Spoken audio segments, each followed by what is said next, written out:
Good evening, everyone. My name is Beth Sheffield. I am the Adult Programming Coordinator at the Greensboro Public Library. Welcome to the Vance Chavis Coffee Hour. This evening, we're very pleased to have Karen Ceesay back with us. And remember to use your library card. It is the gateway to so many things, and it's all free. Remember that the Greensboro Public Library is here. We are striving for free and equal access to information and spreading the joys of reading and fostering lifelong learning. We really think you will enjoy this program. It's a way to bring cool programming to the Greensboro community. So thank you. And Trina Taylor at the Vance Chavis Library Branch, take it away. Thank you, Beth. I'd like everyone to know about Greensboro Public Library's Kathleen Clay Edwards Family Branch, which has an extensive collection of environmental and nature resources. And now, if you would please join me in welcoming to the Vance Chavis Coffee Hour, our host, actor, writer, producer, wife and mom, Philly-born, Atlanta-based Karen Ceesay, who you may have seen in television programs such as The Walking Dead, Stranger Things, Black Lightning, and Greenleaf, or in movies like Rings, Las Vegas, and The Internship. Welcome, Karen. Oh, thank you so much. I love hearing all these accolades. Anyway, welcome. So excited to be back. Tonight, we have an awesome woman who I've known for quite some time, who has gone on to do wonderful things out here in the world. Angelou Ezeilo. Hello, ladies. Thank you so much for having me, Karen. So good to see you. I am so excited that we get this opportunity to talk and to really delve in whenever we see each other. It's kind of socially, whether it be in the parking lot or at homecoming. Well, now it's just online. It's just via Facebook these days. And what a wonderful thing you've done in this world here, and to really, really work on the environment, to be dedicated to not only working on the environment, but sharing that education, sharing that love, sharing that desire to inspire love and respect for our environment. So thank you so much for all that you are doing for our world. Thank you so much. It's certainly a labor of love, for sure. Okay. Well, Angelou, you have recently had a book that came out. Tell us a little bit about your book and the purpose, what you want people to gain from this book. Sure. And I actually wrote this book with my brother, Nick Childs. It certainly helps to have a Pulitzer Prize winning journalist and author in the family. So, this book is all, I think the reason that I wanted to do this book primarily was to debunk some of these stereotypes that are out there that people of color are not interested in the environment. So I wanted to, if you all have seen the book, hopefully you have at this point, there's a database of, all these environmental organizations led by people of color.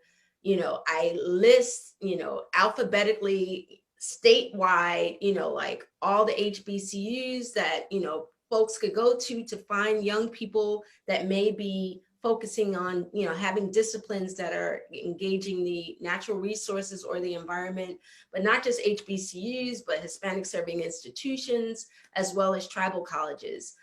So wanted to debunk the stereotypes, wanted to provide this database of, schools and institutions where these young environmentalists of color are being trained, so that we can forever stop saying, Angelou, I would love to engage more young people of color in this field, but I just don't know where to find them. So I wanted to be like, bam, here it is, like all compiled for you. But I also wanted to share my story as an African-American female entrepreneur, and the journey of, what we've been doing Greening Youth Foundation for 15 years now. So I wanted to share for those budding entrepreneurs out there what this journey is like, because it ain't easy. And I know, Karen. Right. Things look one way, but the work behind what you end up eventually seeing are so different so Totally many different. times. Yes. But let me ask you this, age wise, okay? Because the environment, we kind of, for the Gen Xers that we are, it was really don't start forest fires. Like that was pretty much all we had as far as an environmental catch. Well, don't litter, you know what I mean? But No, we that's really, true. right. So there is definitely a difference when we're talking about generationally and not just race, race culture type of thing. Where's the big split in the desire to work for the environment? Is that the millennials, or, where Well, does that that's a start? really good question, because those opportunities to work for the environment, to engage, to recreate in the environment have always been there, but they just weren't targeted to people that look like us. They weren't marketed to people that look like us. So, growing up, although I had like this incredible experience and relationship with the outdoors and nature because of my family, and we had a 54-acre farm upstate New York. So all of that was there, and I had this really special relationship. But because we didn't see images of people that look like us working in the environment or in natural resources, so that necessarily wasn't something that my parents thought to say, why don't you explore a career working as an environmentalist? It just wasn't really heard of, certainly in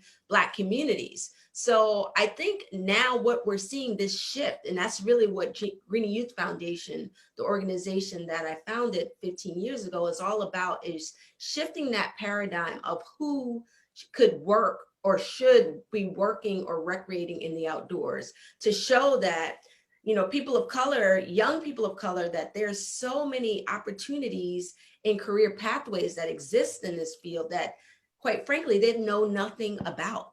So that's what we spend a lot of our time at Green Youth Foundation, opening those doors, giving that the on-ramps, the access, so that they see, so that they're not like me. I went the law route because I just wasn't really, I knew I wanted to do something, and I had this love, but early on, I had no idea about this field.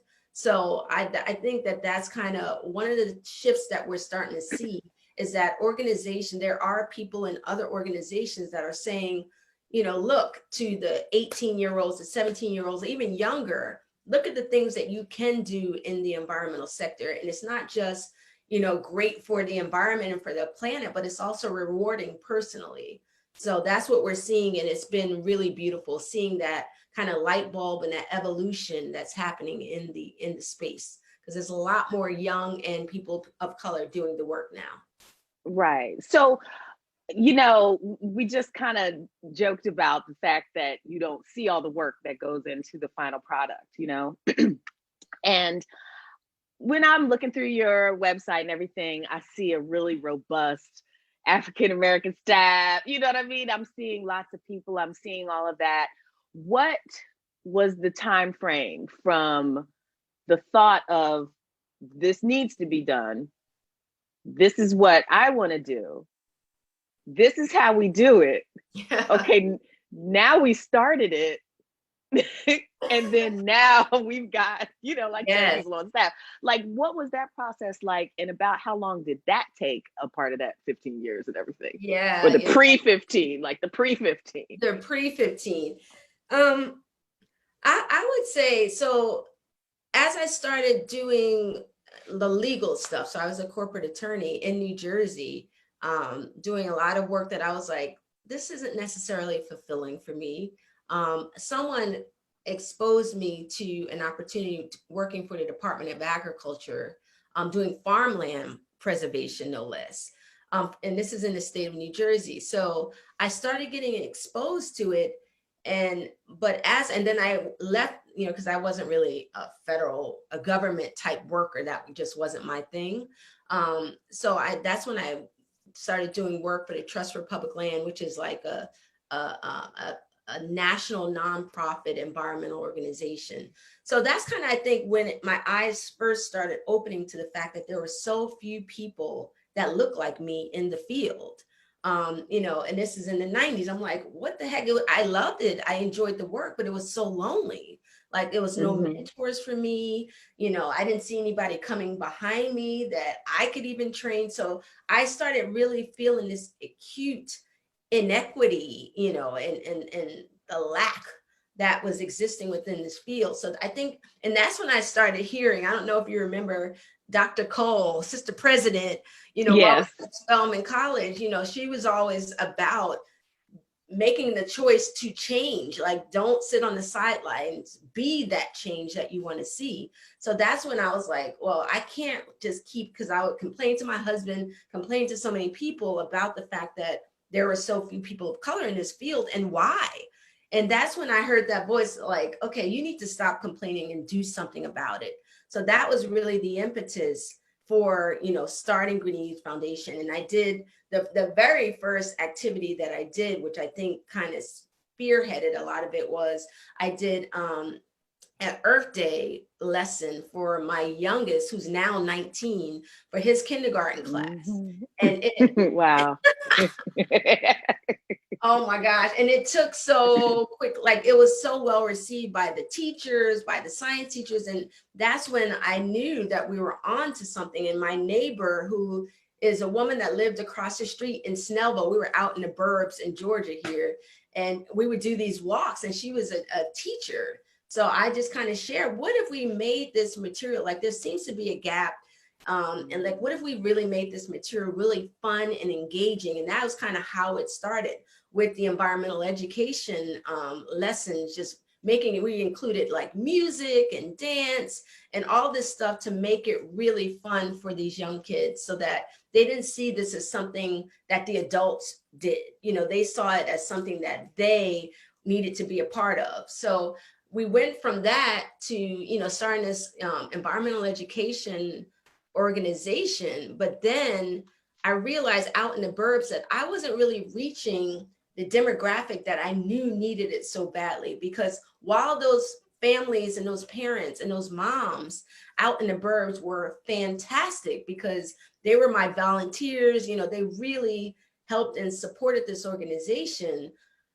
They were familiar, those kids were familiar with the terms, and they knew a lot of this work that needed to be done, because it was things that they were hearing in their households. They heard renewable energy, they heard composting, they heard all this stuff. So I knew I needed to get to Atlanta, where into these Title I schools where there were kids that weren't exposed to this information, so that we can level this playing field, you know. So that's kind of when we moved the organization into Atlanta. And when you talk about the different phases, I remember moving into Atlanta, and it became bigger than, like, it's that stage, and I don't know if you can relate to this, where it requires so much of your time that you can't do any other job, but it's not exactly paying. Not paying the bills. Right. So we made sure. And then at that point, my husband had a law firm in New Jersey, so he's going back and forth, you know, so it was just a lot. We had 2 small boys. So yes, it was a lot. So we made sure there was never a day when we started this that our interns didn't get paid, or our staff didn't get paid, which was a very small, tiny staff. But James and I, my husband and I, our paychecks always stayed uncashed in our backpacks, because there weren't funds for that at the time. So those were the tough days. And I always tell these young entrepreneurs that you really have to prepare. Like, even if you have a great idea, something that you feel is really needed in society, you have to prepare for those bumpy days when the money is not going to be rolling in, you know, even though it's a great idea. So we definitely experienced a lot of that. Yeah, it's, you know, talking about the education, and I definitely wanted to get into the concept of is there a breakdown regarding income level? You know what I mean? And is, it seems like when you've got people who are not pulling in as much money, you know, the concept is not really about saving the environment. I'm not going to buy styrofoam. I'm not going to look, that's cheaper. I'm just going to, you know what I mean? Right. And it's so tied into income a lot of times that it's like having less money perpetuates the waste. It perpetuates the not focusing on protecting and saving and Well, encouraging the environment. that is so spot on, Karen, because that's what I talk about all the time is the importance of intersectionality and how you have to have that lens when you're trying to engage people of color in the environmental sector. So many times, in the many organizations or boards that I'm on, there's this notion that people should be people. I can't understand why people of color aren't volunteering more, why they aren't, doing these entry level positions. And this is when I say, well, we have to really consider the hundreds of years of, racial oppression and, the systemic and historic racial injustices that have occurred that has created this imbalanced playing field and cause people of color to be where they are. So unfortunately, a lot of times they don't have the luxury to do volunteer, and I'm not speaking as a whole, as Black people are not monolithic, Latinos are not monolithic. There's certainly different gradations and everyone are at different points, but as a whole, people of color have really experienced such oppression, and it's played out in education and health and poverty and wealth, all the different things. So to take my favorite quote from our former President Obama when talking about this environmental sector, he actually came to Atlanta. Remember the Green Expo? You may have heard about that. Yeah. Well, I've worked a lot in the hotel industry, and my husband worked in the hotel and hospitality. Right. So we know every convention, every convention that comes to town.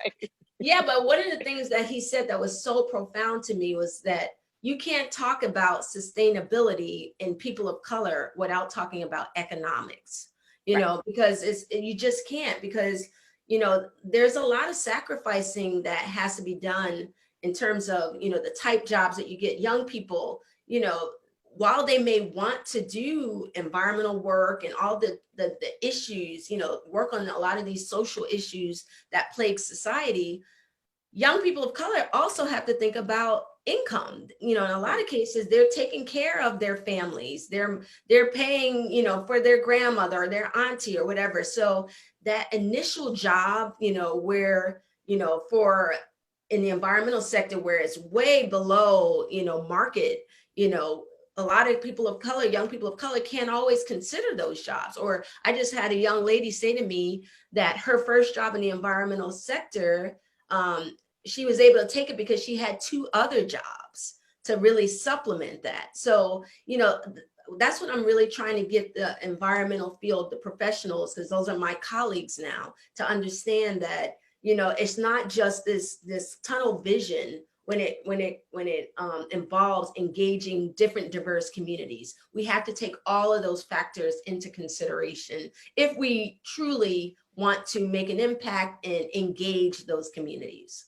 Yeah, it's difficult to sell the need for preservation of an external thing when you're trying to preserve yourself. Exactly. What I mean? When you're trying to preserve yourself and your family, the consciousness of why am I worried about all of this out here? I got to worry about me and you know what I mean? Right. Where I am right now. But the thing is, what I do is in our organization, and we make it real for these communities, for these people that are like, why is that relevant to me? And I'm like, well, let me tell you why it's relevant for you.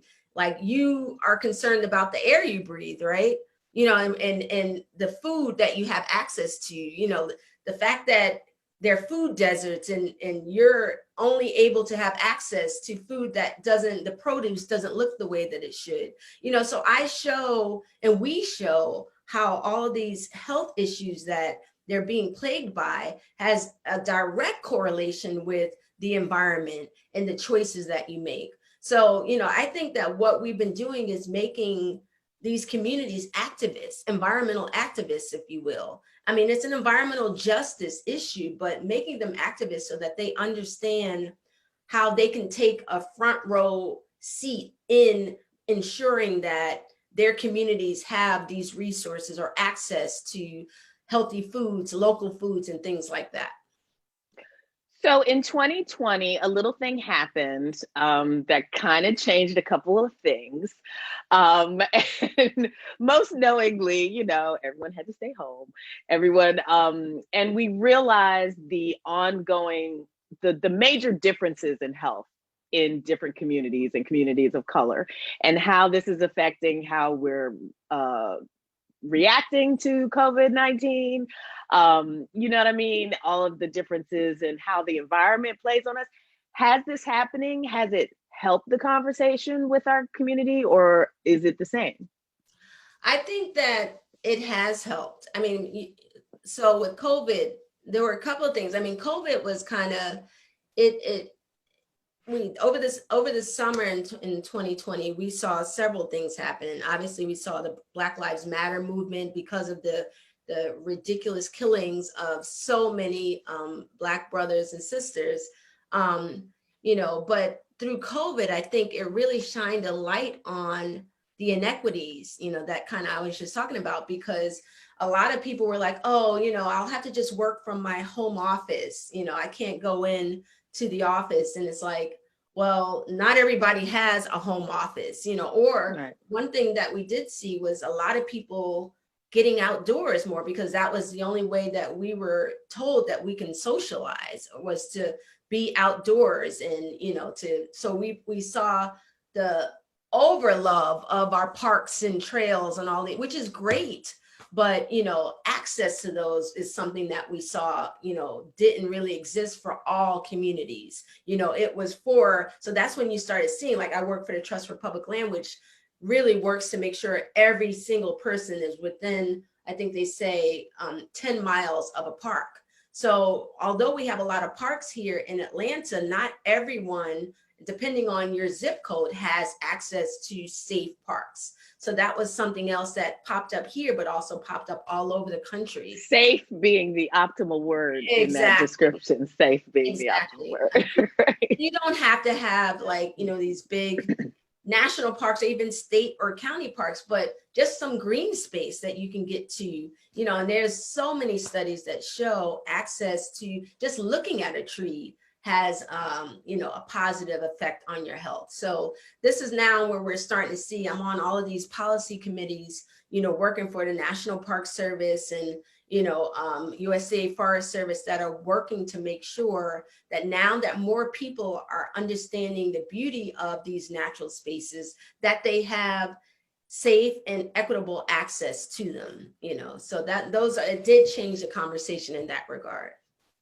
So another thing that I thought was really cool in the early days of quarantine was, I remember there was these pictures somewhere in Europe where these goats were wandering around. It's like everybody staying home and not being at work and not contributing to all of the carbon emissions did so much. So where are we now with regards to that big break? I was just like, man, Mother Nature was like, I need a break.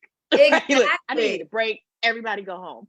Oh my gosh. Yeah. So that's such a really great question, Karen, because that a lot of environmentalists, that's what we're kind of saying. Like for me, I travel all over the world really talking about these issues. I go speak all over the country. And in 2020, after I think I did 2 trips, one was in Germany in February, then maybe DC in January. And I did no other traveling for the entire year, which is unheard of, but it was those carbon emissions of not having these planes in the sky the way that they had been, you know, and cars on the road, as you said, it was like Mother Nature saying, okay, clearly you guys can't get this together. Right. I'm gonna go ahead and press pause for you, you know. So it's really, so the question is now, how do we go back? Like, what is the new normal gonna even be? Because certainly, I think we've all have seen the benefits of working, you know, remotely. I mean, obviously, you know, because we're doing this on Zoom and I'm not able to, you know, touch you and be there. I know, no homecoming this year. No homecoming, exactly. No homecoming. All of that type of stuff really sucks. But at the same time, we see the benefits of not traveling, not being out there. So we're just going to have to figure out a way so that we can retain some of what we're feeling, the positive positive points of it, while still, kind of going back to some sort of normalcy. Yeah. Now, I want to kind of segue into talking a bit about mental health, because the environment is just one of those places, whatever that environment is, if it's, I got to go to the beach, I got to go to the mountains, I got to go to the, the forest or whatever, there's some type of tapping in that helps with our mental health. And Right. You even talked about it, how that was ways that people got out and got into, into the air, vitamin D, right. They're saying now too, vitamin D. Deficiency is a big thing, a part of people not recovering as well, or I don't know all the medical details. I'm not a doctor, but I played a nurse on a TV show before. So, right now. Some of the terms. Right. I had to learn 2 terms. I'm like, what does this mean? I had to look that up. How do I say that? I don't know. Okay. Just give me a minute. You change it. Okay. Anyway. All right. But I digress. The other thing, I kind of want to combine the two with questions, but now, when you talked about in the beginning of this, you had 2 little ones, which this whole time I've been like, I don't know how people who have little kids have made it through this. You know what I mean? Oh, I know, because you're with me. You're right. He's in boarding school now, right? Right. He's in boarding school, came back. He's completely on autopilot. You know what I mean? Yeah. So there is this thing where 2020, and both of us had milestone years. I think we did. Milestone this year too. Yes. Okay. Where there's this mentality of okay, I need to go on and get what I want out of life. I want to do things. Now our kids are kind of on autopilot or whatever.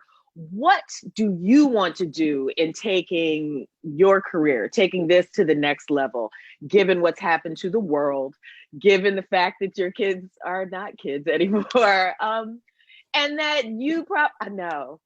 This year hit me. I was like, oh my God, I'm running out of Christmases with my kids. Right? I'm like, no. This was actually, it's funny you should say that, not to digress, but this was the first Christmas where both of our boys were not home.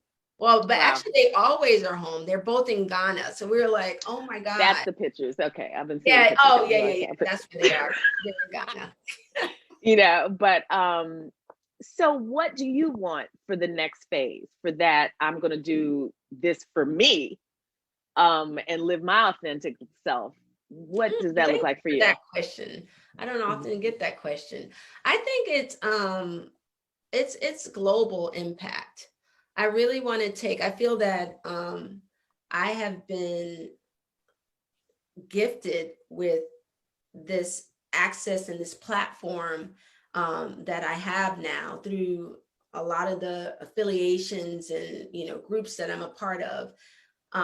But as you saw on my website, and as we're doing work in West Africa, but there's just so much work that needs to be done on that continent, and as it relates to natural resource management.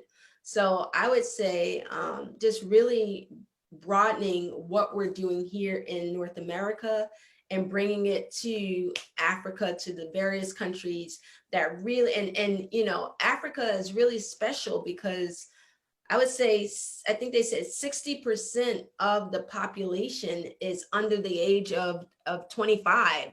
It's such a young continent. So, really instilling in them the importance of being stewards, environmental stewards, and what place better than these countries in Africa to teach about protecting resources, and being these stewards, and how they can have careers protecting these resources. So I kind of see what I've learned here, and all the expertise that I have now, bringing it to different continents. So really having a global impact, because South America is really in need of this work as well, as is Asia.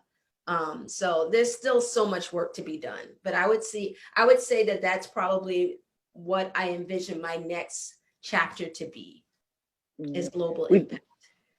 We both married brothers from the motherland. Yes, we did. Yes, we did. Right. Your husband is from where? He's from Gambia, the Gambia. Oh, the Gambia. And James is Nigerian. Right. So now we do have to give a shout out to our, I guess are they our stepsisters or half sisters, or I don't know, but Bennett for Greensboro. Yes, we talked a bit about both of us being from Spelman and going to Spelman, and there's literally a plaque as soon as you enter the campus that says Women Who Serve. And what a part of that HBCU education, a part of going to Spelman, have you really found helped develop your voice? I would say the thing that I think was the most powerful for me, and especially in retrospect, looking back at Spelman and, what it gave to me was sense of, sisterhood for sure. I still am close to a lot of, as we're all connected still. No matter where we are in the world, we stay connected. But the community, this sense of community that we're instilled with, and just giving back, I think is something. It came from my family, but it was certainly reinforced from Spelman, at Spelman. Just no matter how high or how far you go, you always have to reach back and pull up your brother and sister and bring them along with you, so that they could then do it for the next generation. Mm-hmm. So, this whole notion of you can't be successful if you're not looking back and helping your brothers and sisters that may need some sort of access or, connection to what they're trying to do.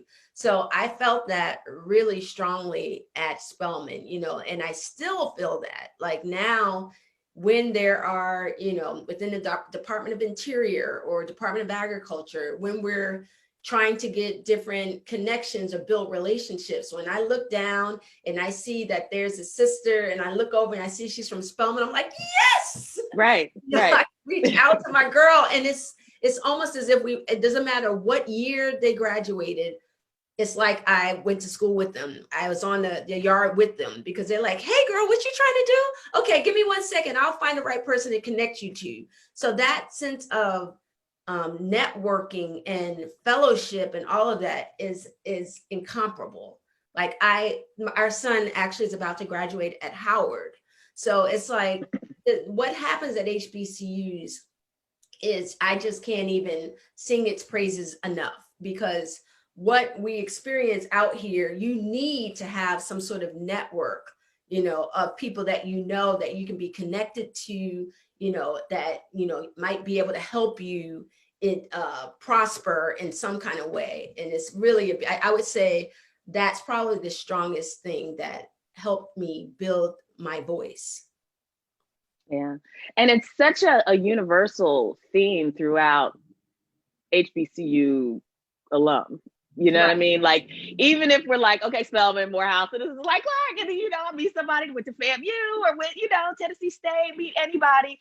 I was so excited to be able to go to Greensboro and see Bennett for the first time, and see, North Carolina, Exactly. And to get to see them and in person, and to make that connection in person. Absolutely. Absolutely. Yeah. My husband is a graduate of FAM. So FAMU, so I'm the same way. I mean, and, our program, and we have an HBCUI internship program where we connect students from HBCUs to park sites, national park sites. And they have a 10-week internship program with the different park sites. So then they bring that back to the HBCU campus. And that's how we've been doing this program now, the HBCUI program, for, I want to say 9 years. Yeah, so it's been quite lots and lots of students. So it's a beautiful thing. I don't regret it one moment. Not one moment. But we're kind of toward the end here. We've got a couple more minutes and everything, and I wanted to give you an opportunity to talk about, are there any books that you want to promote? anything aside, in addition to yours, that could help us connect more into where we are on our path to helping be good stewards of this planet. Yes, yes. Well, I love actually the books that I'm into right now. I don't know if you read Cast. This isn't necessarily environmentally focused, but Cast by Isabel Wilkerson is a great book. Just kind of sharing what from a historical perspective, Black people here in America, and just understanding the history so that you can understand the future. That's kind of what. But I also love my all-time hero is Dr. Wangari Maathai, who is she was the first African woman to receive the Nobel Peace Prize for her work in sustainable agriculture. She's no longer with us, but I did have a chance to meet her and plant a tree with her because she's known for her green belt movement, so she planted all of these trees. So when she came to Atlanta at the Fern Bank, I met her, we planted a tree. But just her whole thing was talking to women and showing the power that a woman could have in building a business around agriculture. And her book, Unbowed, probably changed my life. So I definitely would like to add that to the reading list. I hear that there is an environmental section at the library there. So I definitely want to make sure Unbowed is there in that section. Yes, we'll have to check when we click back over to Trina. But I did want to look. I'm like now.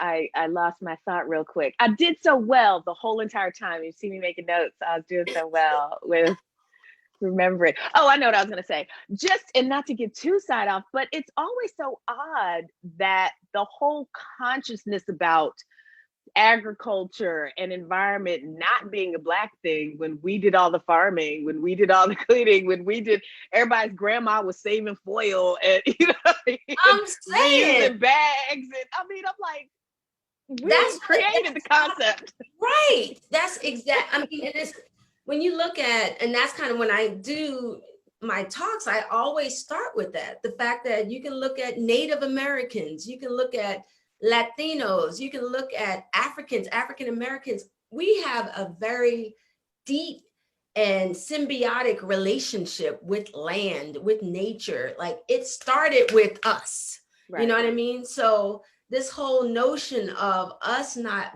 caring about the environment. Yes, I can understand reconnecting to the environment and making sure younger generations have the same connections, but when you hear terms, and you said it, like, saving the foil and recycling, right. Compost, remember, like, putting things. The coffee grounds. Grounds. My grandma would save the banana peels to go out to her garden. That's compost, girl. It may not have had that term, but right. It was being done. So that's something else that I find that I'm often doing when I go to different communities of color is demystifying the terms. Like there's all this terminology that that may make people feel that they don't really have the connection, that they don't really know about it. But when I take those terms away, and like I was saying, if I go into a class, I actually talk about this in a book, when I'm talking to little Black kids and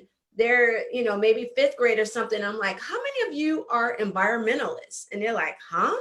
Then when I say, well, how many of y'all care about the air that you breathe? You like the fact that when you turn on the faucet, that water comes out, and that it's clean, right? And it's clean, or you care that you can give, So when I break it down, they're all like me. So that's when you know that they aren't unfamiliar with the concepts. It's just the nomenclature. And you said it earlier, the cost. Like Whole Foods, we call that whole check for a reason. Even me, like when I have to stick to certain items that I get, they call them the dirty dozen, that I get organic from Whole Foods, but I can't do all my shopping at Whole Foods. It's too expensive. So, that is another, I think, something that differentiates people from being able to, because being able to shop organically, like not everybody can do that. It turns into a class thing, who can afford it, and that shouldn't be. So that is something else that we're working on changing is, and I'm so thankful to all the local farmers and, you know, people who are making sure that there's access to locally grown food everywhere, and it's not expensive. It's something that families on a modest income can afford. Mm.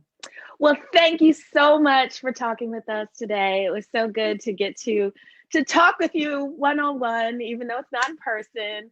Hopefully 2021 will bring some changes, some much needed help, some much needed support. I'm already claiming it will.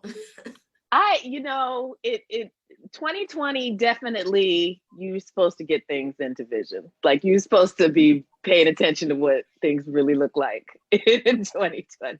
So 2021, yeah, you know. So I'm gonna turn it back over to Trina and Beth. Thank you again, everyone. Turning it over to Trina and Beth. Thank you for having me, Karen.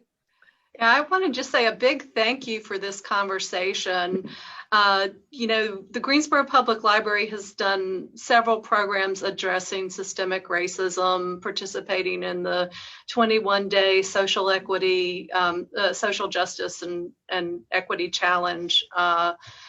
We're doing another one. We'll do more in the future with that project.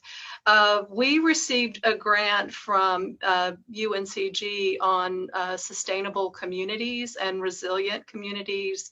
And we are working with a project called Greensboro Learning Circles, which is bringing education to underserved communities. And one of the other grant recipients in the community is an organization called the Peacemaker Collaborative and Urban Farm Project. Nice. Specifically aimed at African American agriculture and also providing, you know, farmers markets in underserved communities. There's one in a neighborhood called Glenwood that's very active and done a great job. So, you know, I feel like, you know, that Greensboro is got some momentum toward working toward some of these projects, but you know, what you're doing is just so wonderful, Angelou. Thank you so much. You know, what you said about, you know, this, about, you know, having to put like the economic issues first when it comes to environmental issues for people. I mean, I think that's just a very powerful statement. And I think that's one that the city of Greensboro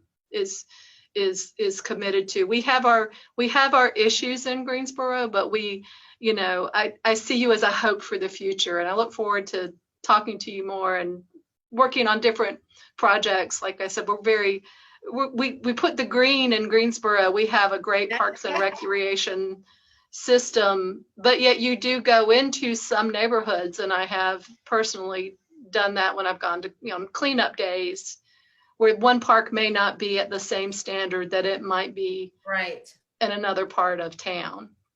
Absolutely. Well, thank you so much. And I'm really encouraged to hear some of the initiatives that you guys are working on in Greensboro. So I would love to, have I been to Greensboro?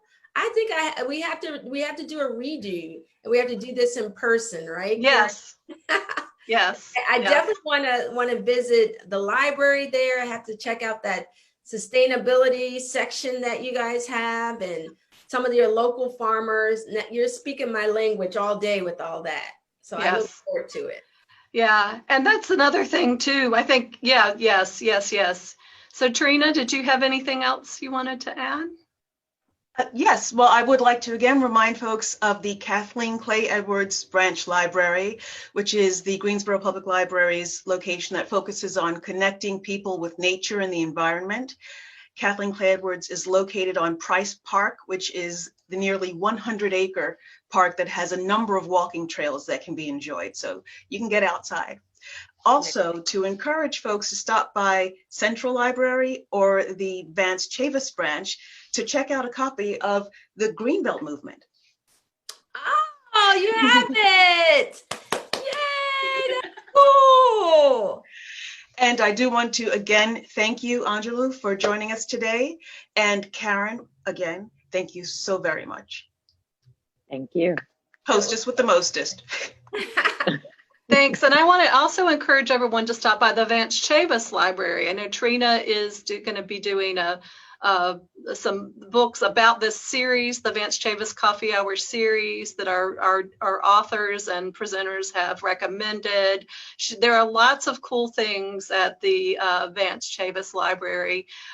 Some of you may or may not know that the Vance Chavis Library actually started as the Carnegie Negro Library in Greensboro.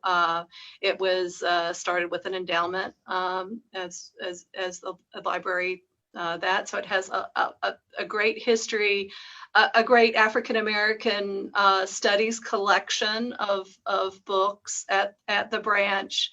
And in the words of Martha Sebastian, the first librarian at Vance Chavis Library, or the Negro Free Library, libraries are the root and fruit of the community. So remember that, your public library, wherever you are, wherever you're watching this, is your gateway to so many things, and it's your library, and we love to hear from you. So thank you, everyone, for listening in.